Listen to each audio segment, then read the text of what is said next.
Guys मैं जो सुनील, अगर आपका बच्चा भी ऑटिस्टिक है, एडीएचडी है, उसे कोई साइको बिहेवियरल डिसऑर्डर है, स्पीच डिसऑर्डर है, हियरिंग डिसऑर्डर है, ये चैनल और ये वीडियो आपके लिए है। हम लोग बात करने वाले हैं सेंसरी प्रोसेसिंग डिसऑर्डर्स के बारे में।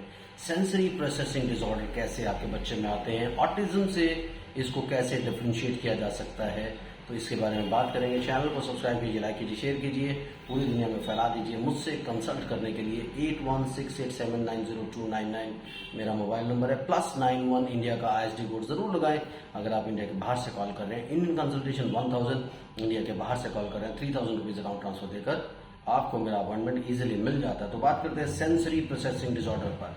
कई बार हम लोग इस पर बात पहले भी कर चुके हैं, लेकिन आप लोग इसके बारे में ज्यादा से ज्यादा सुनना चाहते हैं।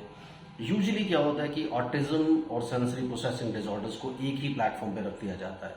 ज्यादातर लोग इसमें डिफरेंशिएट नहीं करते। मैं बात करता हूँ डिफरेंशियल डायग्नोसिस की। जैसे अब आप सोचिए कि फीवर आ गया। फीवर एक सिम्टम है, वो टाइफाइड में, मलेरिया में, जॉन्डिस में और भी कई सारे डिसऑर्डर में फीवर जरूर आता है। तो आप फीवर को डायग्नोसिस तो नहीं मान सकते ना।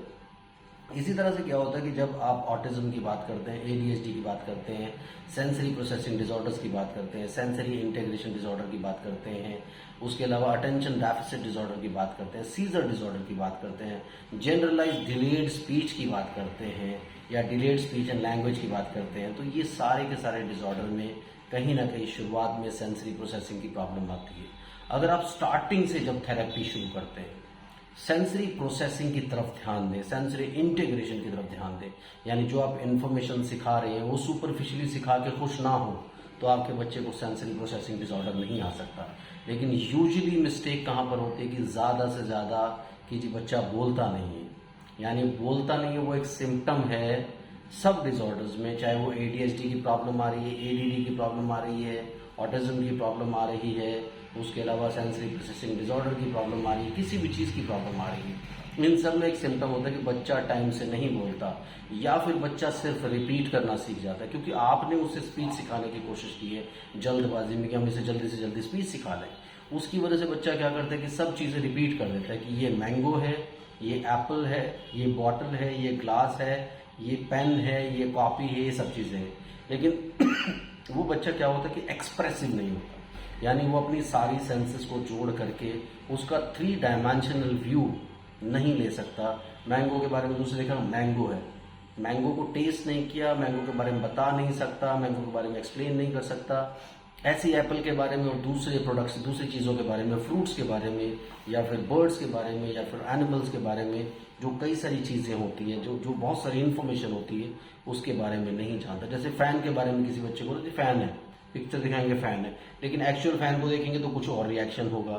फिर एक टेबल फैन को देख लेंगे तो कुछ और समझेंगे, पेडेस्ट्रियल फैन को देखेंगे तो कुछ और समझेंगे, क्योंकि अलग अलग तरह के फैंस हैं। हमने कभी वो एसोसिएट करवाने की कोशिश नहीं की उसके ब्रेन में। तो जो भी इंफॉर्मेशन आप देते हैं उसको सिखाते हुए उसका एक 3 डायमेंशनल एंगल देना बहुत इंपॉर्टेंट है। और कोशिश कीजिए जब प्रैक्टिस करवाते हैं तो नेचुरल चीजों से प्रैक्टिस करवाएं। मैंगो के बारे में प्रैक्टिस करते हैं, एप्पल के बारे में प्रैक्टिस करते हैं, फैन के बारे में प्रैक्टिस करते हैं, तो ज्यादा से ज्यादा चीजों को जोड़ के दिखाएं। फैन के बारे में ये भी बताने की कोशिश करें कि फैन जो है हम गर्मी में चलाते हैं, फैन से हमें ठंडी हवा मिलती है, एसी हम गर्मी में चलाते हैं, एसी से ठंडी हवा मिलती है, गीजर को हम सर्दियों में चलाने की कोशिश करते हैं, उसमें पानी गर्म करते हैं। तो ये सारी इन्फॉर्मेशन, आप ये मत समझिए कि वो नहीं समझ रहा है, लेकिन आपको क्या करना है, ज्यादा से ज्यादा इन्फॉर्मेशन उसके ब्रेन में पुट इन करना पड़ेगा। तो जब आप ये डिगिंग करेंगे इन्फॉर्मेशन का, तो आपके बच्चे को स्टार्टिंग से अंडरस्टैंडिंग डेवलप होगा।